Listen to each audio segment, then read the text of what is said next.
आप देख रहे हैं न्यूज ब्रॉडकास्ट। नमस्कार, स्वागत है आप सभी का न्यूज ब्रॉडकास्ट में। मैं पुष्पा चौधरी। तो रुक करते हैं अब तक की ताज़ा खबरों की ओर। पीएम नरेंद्र मोदी ने किया डिफेंस कॉम्प्लेक्स का उद्घाटन। सेंट्रल विस्टा प्रोजेक्ट के तहत देश को मिले 2 नए रक्षा भवन। जी हां, पीएम मोदी ने दिल्ली में डिफेंस ऑफिस कॉम्प्लेक्स का उद्घाटन करते हुए कहा कि आज दिल्ली न्यू इंडिया विजन के अनुरूप आगे बढ़ रही है। ये नए डिफेंस ऑफिस कॉम्प्लेक्स अब हमारी सेनाओं के लिए सभी आधुनिक सुविधाओं के साथ बेहतर कामकाजी परिस्थितियों में काम करना संभव बनाएंगे। इन 2 नए डिफेंस कॉम्प्लेक्स में रक्षा मंत्रालय से जुड़े 4000 कर्मचारी शिफ्ट होंगे। ये डिफेंस कॉम्प्लेक्स दिल्ली के कस्तूरबा गांधी मार्ग और अफ्रीका एवेन्यू में स्थित है। पीएम मोदी ने कहा कि सेंट्रल विस्टा प्रोजेक्ट के तहत डिफेंस ऑफिस का निर्माण किया गया है, जिससे सेना का कामकाज और आसानी से हो सकेगा। उन्होंने कहा कि इससे 24 घंटे काम करने वाले जवानों को सहूलियत होगी और राष्ट्रीय सुरक्षा से जुड़ा हर काम प्रभावी ढंग से हो सकेगा। पीएम ने कहा कि देश की नई संसद का निर्माण भी जल्द पूरा होगा। कन्हैया कुमार छोड़ेंगे लेफ्ट का साथ और थामेंगे कांग्रेस का हाथ। जी हां, राहुल गांधी से मुलाकात के बाद औपचारिक घोषणा की हलचल। जेएनयू के पूर्व छात्र नेता कन्हैया कुमार जल्द ही कांग्रेस पार्टी में शामिल हो सकते हैं। कांग्रेस सांसद राहुल गांधी से कन्हैया की मुलाकात होने के बाद आगामी विधानसभा से पहले सियासत में एक बड़ा उलटफेर जल्द ही देखने को मिलने वाला है। कांग्रेस सूत्रों के मुताबिक पार्टी ने बिहार की विधानसभा चुनाव के दौरान ही कन्हैया कुमार को साथ आने का ऑफर दिया था, लेकिन तब बात नहीं बन पाई थी। अब जब कन्हैया राहुल से मिल चुके हैं तो विश्वसनीय सूत्रों के अनुसार बिहार में कांग्रेस जल्द ही अपने नए प्रदेश अध्यक्ष का ऐलान कर सकती है। ऐसे में इसी के बाद कन्हैया कुमार की कांग्रेस में एंट्री हो सकती है। कन्हैया कुमार ने साल 2019 में लोकसभा का चुनाव लड़ा था, लेकिन वो हार गए थे। बिहार की विधानसभा चुनाव में कन्हैया कुमार ने सीपीआई के लिए स्टार प्रचारक की भूमिका निभाई थी। कन्हैया कुमार की रैलियों में अक्सर भारी भीड़ जुटती है। ऐसे में कांग्रेस एक बड़े चेहरे को अपने साथ लाने की कोशिश में जुटी हुई है। भूपेंद्र पटेल के नेतृत्व में मंत्रिमंडल में 24 नए चेहरे। शपथ ग्रहण समारोह गांधीनगर के राजभवन में संपन्न। जहां गुजरात के सीएम भूपेंद्र पटेल के नए मंत्रिमंडल का शपथ ग्रहण समारोह गांधीनगर के राजभवन में हुआ। शपथ ग्रहण समारोह में आयोजन से पहले गुजरात विधानसभा अध्यक्ष राजेंद्र त्रिवेदी ने पटेल सरकार का हिस्सा बनने के लिए स्पीकर पद से इस्तीफा दे दिया। मुख्यमंत्री भूपेंद्र पटेल और पूर्व सीएम विजय रूपाणी की मौजूदगी में राज्यपाल आचार्य देवव्रत ने नए मंत्रिमंडल में कुल 24 मंत्रियों को शपथ दिलाई। गुजरात में अगले साल होने वाले विधानसभा चुनाव से पहले पूरा मंत्रिमंडल बदल रहा है। विजय रूपाणी की जगह भूपेंद्र पटेल सीएम बनाए गए हैं, जिनके नेतृत्व में मंत्रिमंडल 24 नए चेहरों के साथ राज्य में कार्यभार संभालने के लिए कमर कस चुके हैं। बताते चले कि राज्य में 15 महीने बाद गुजरात में विधानसभा चुनाव है। ऐसे में बीजेपी किसी भी हाल में कोई रिस्क नहीं लेना चाहती है। केंद्रीय मंत्री नितिन गडकरी पहुंचे गुरुग्राम। सीएम खट्टर संघ किया दिल्ली मुंबई एक्सप्रेस वे का निरीक्षण। जी हां, हरियाणा के सोहना में केंद्रीय सड़क परिवहन एवं राजमार्ग मंत्री नितिन गडकरी ने दिल्ली मुंबई एक्सप्रेस वे की प्रगति का जायजा लिया। इस दौरान हरियाणा इलाके में निरीक्षण के दौरान उनके साथ सीएम मनोहर लाल खट्टर भी उपस्थित रहे। इसके लिए जिला प्रशासन ने पूरी तैयारी की थी। इस दौरान सुरक्षा इंतजाम करे थे। इस मौके पर सीएम मनोहर लाल ने कहा कि दिल्ली मुंबई एक्सप्रेस वे के निर्माण से गुरुग्राम नूंह और एवं पलवल के कई इलाकों में विकास की रफ्तार तेज होगी। इसका निर्माण देश के विकास में मील का पत्थर साबित होगा। इस मौके पर गुरुग्राम लोकसभा क्षेत्र से सांसद राव इंद्रजीत सिंह भी मौजूद रहे। सोनू सूद पर आयकर विभाग ने सख्त किए तेवर। छापेमारी के दूसरे दिन दोबारा इनकम टैक्स ऑफिशियल ने एक्टर के घर पर दी थी दस्तक। जी हां, इनकम टैक्स मामले में सोनू सूद की मुसीबतें खत्म होने का नाम नहीं ले रही है। इनकम टैक्स के अधिकारियों की टीम दूसरे दिन भी सोनू सूद के घर पर सर्वे के लिए पहुंच गई है। आज भी इनकम टैक्स की टीम सोनू सूद के घर पर सर्वे कर रही है। सोनू सूद के financial records, income accounts books, खर्च से जुड़े डेटा को खंगाला जा रहा है। सोनू सूद के घर किए जा रहे सर्वे पर आम आदमी पार्टी ने नाराजगी जताई है। दिल्ली के सीएम अरविंद केजरीवाल ने सोनू सूद का सपोर्ट किया है। ट्वीट कर लिखा है कि सच्चाई के रास्ते पर लाखों मुश्किलें आती है, लेकिन जीत हमेशा सच्चाई की होती है। सोनू सूद के साथ भारत के उन लाखों परिवारों की दुआएं हैं जिन्हें मुश्किल घड़ी में सोनू जी का साथ मिला। मध्य प्रदेश की राजनीति में आरक्षण को लेकर उठापटक, भाजपा और कांग्रेस आमने सामने। जी हां, मध्य प्रदेश की राजनीति में एक बार फिर से आरक्षण को लेकर घमासान मचा हुआ है। कोई भी दल इस मौके को हाथ से नहीं जाने देना चाहता। जबलपुर उच्च न्यायालय की टिप्पणी के बाद शिवराज सिंह चौहान की सरकार ने आरक्षण को बचाने के लिए नई तरकीब क्या निकाली। कांग्रेस भी परेशान हो उठी, उसने इसका श्रेय भी खुद को देना शुरू कर दिया। यही कारण है कि भाजपा और कांग्रेस के नेता दमखम के साथ मैदान में उतर गए। इससे साफ है कि राज्य की राजनीति में एक बार फिर पिछड़ों का आरक्षण बड़ा मुद्दा बनने जा रहा है। तालिबान को मान्यता न मिलने पर तिलमिलाया पाक, तो वैश्विक समुदाय की कूटनीति पर साधा निशाना। जी हां, अफगानिस्तान में तालिबान के शासन को दुनिया से अभी तक मान्यता नहीं मिलने पर पाकिस्तान तिलमिलाया हुआ है। पाकिस्तान के राष्ट्रीय सुरक्षा सलाहकार मोईद यूसुफ ने कहा कि तालिबान शासन को मान्यता देने की वेट एंड वॉच नीति पूरी तरह से गलत है और इसके परिणाम स्वरूप संघर्षग्रस्त देश का आर्थिक पतन हो सकता है। अगस्त के मध्य में तालिबान ने अफगानिस्तान पर कब्जा कर पश्चिमी देशों द्वारा समर्थित अशरफ गनी सरकार को हटा दिया।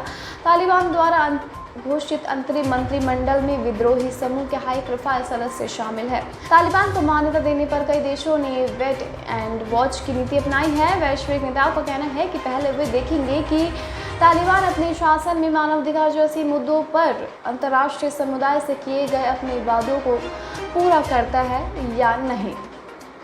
पीएम मोदी के जन्मदिन पर 1.5 करोड़ की वैक्सीन लगाने का लक्ष्य, भाजपा जोर शोर से कर रही है तैयारियां। जी हां, बीजेपी पीएम नरेंद्र मोदी के जन्मदिन यानी कि 17 सितंबर को देश में ज़्यादा से ज़्यादा संख्या में कोरोना वैक्सीन लगाने का रिकॉर्ड बनाने की तैयारी में है। पार्टी सूत्रों ने इस बात की जानकारी देते हुए कहा कि इस मील के पत्थर को हासिल करने के लिए भाजपा ये सुनिश्चित कर रही है कि उनके स्वास्थ्य स्वयं सेवक दिन में अधिक से अधिक लोगों को कोरोना के खिलाफ टीके लगाए। भारत ने पहले कई मौकों पर एक दिन में 1 करोड़ से अधिक कोरोना टीके लगाए हैं। भाजपा नेता ने बताया कि भाजपा जिस लक्ष्य को देख रही है वो दिन में 1.5 करोड़ से अधिक टीके लगाने का है।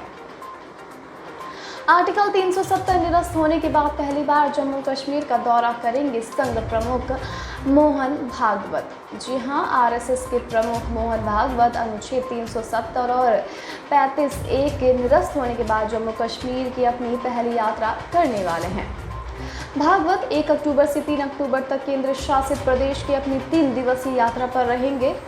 सूत्रों ने बताया कि वे इस दौरान प्रबुद्ध वर्ग के सदस्यों के साथ बातचीत करेंगे। संघ शासित प्रदेश में बुद्धिजीवियों से मिलने के अलावा आरएसएस के सरसंघ संचालक का कार्यक्रम बहुत व्यस्त रहने वाला है। बताया गया है कि यात्रा 2 साल से अधिक अंतराल के बाद हो रही है। तो वहीं सूत्रों ने कहा कि जम्मू में बुद्धिजीवियों से मिलना ही एकमात्र सार्वजनिक कार्यक्रम है। भागवत इसमें शामिल होंगे। पीएम मोदी ने सेंट्रल विस्टा प्रोजेक्ट पर कि विपक्ष को लिया आड़े हाथों, बोले सियासी भूख में भ्रम फैलाने की साजिश कर रहे हैं कुछ लोग। जी हां, पीएम मोदी ने सेंट्रल विस्टा परियोजना की आलोचना करने को लेकर विपक्ष की खिंचाई की है। पीएम मोदी दिल्ली में कस्तूरबा गांधी मार्ग और अफ्रीका एवेन्यू में रक्षा कार्यालय परिसरों का उद्घाटन किया। इसके साथ ही मोदी ने सेंट्रल विस्टा प्रोजेक्ट की नई वेबसाइट को भी लॉन्च किया। इस मौके पर परोक्ष रूप से सेंट्रल विस्टा परियोजना की आलोचना करने के लिए विपक्ष की आलोचना करते हुए पीएम ने कहा कि उन्होंने कभी भी उल्लेख नहीं किया कि रक्षा कार्यालय परिसर भी इस परियोजना का एक हिस्सा है। पीएम ने कहा कि आधुनिक बुनियादी ढांचा देश के आर्थिक विकास के लिए प्रासंगिक है। तमिलनाडु में एआईएडीएमके के पूर्व मंत्री के घर पहुंची विजिलेंस की टीम, समर्थकों ने जमकर किया बवाल। जी हां, सतर्कता और भ्रष्टाचार निरोधक विभाग ने गुरुवार को आय से अधिक संपत्ति के मामले में गुरुवार को एआईएडीएमके के पूर्व मंत्री के सी वीरमणि पर बड़ी कार्यवाही, किसके तहत उनके 20 से अधिक परिसरों और स्थानों पर छापेमारी की गई है, जिसमें तिरुपतूर जिले में उनके पैतृक जोलारपेटई भी शामिल है। छापेमारी के दौरान वीरमणि के समर्थकों ने जमकर बवाल किया। जानकारी के अनुसार तमिलनाडु में पूर्व सरकार में वाणिज्य पर विभाग संभालने वाले वीरमणि जांच के दायरे में आने वाले तीसरे पूर्व मंत्री है। इससे पहले विजय भास्कर और एसपी वेलुमणि से भी पूछताछ की गई थी। जस्टिस चीमा 20 सितंबर तक पद पर बने रहेंगे, तब तक न्यायमूर्ति एम वेणुगोपाल की छुट्टी। जी हां, केंद्र ने सुप्रीम कोर्ट को बताया कि पूर्व राष्ट्रीय कंपनी कानून अपीलीय न्यायाधिकरण के अध्यक्ष न्यायमूर्ति अशोक इकबाल सिंह चीमा 20 सितंबर तक पद पर बने रहेंगे। शीर्ष अदालत ने कहा कि NCLAT के मौजूदा कार्यकारी अध्यक्ष न्यायमूर्ति एम वेणुगोपाल तब तक छुट्टी पर रहेंगे जब तक चीमा पद पर बने रहेंगे। वे लंबित फैसले सुनाने में समर्थित होंगे। न्यायमूर्ति चीमा ने 10 सितंबर से अपनी सेवा समाप्त करने के केंद्र द्वारा जारी आदेश के खिलाफ उच्चतम न्यायालय में एक रिट याचिका दायर की थी, जबकि वह अपने मूल नियुक्ति आदेश के अनुसार 20 सितंबर तक के कार्यालय को निभा रहे थे। वे जल्द ही सेवानिवृत्ति के खिलाफ थे। वह 20 सितंबर को 67 वर्ष की सेवानिवृत्ति आयु प्राप्त कर रहे हैं।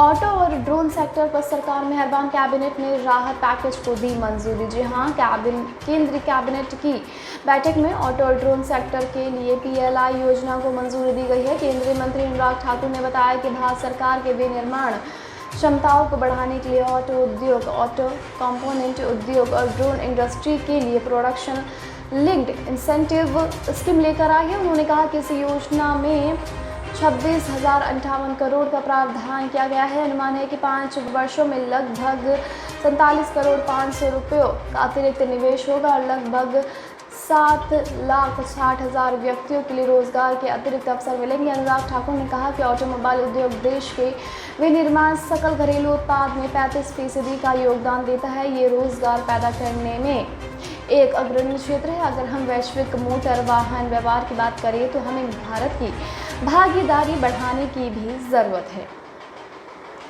भारतीय किसान यूनियन के अध्यक्ष गुनी प्रकाश ने संयुक्त किसान मोर्चा के नेताओं पर बोला हमला।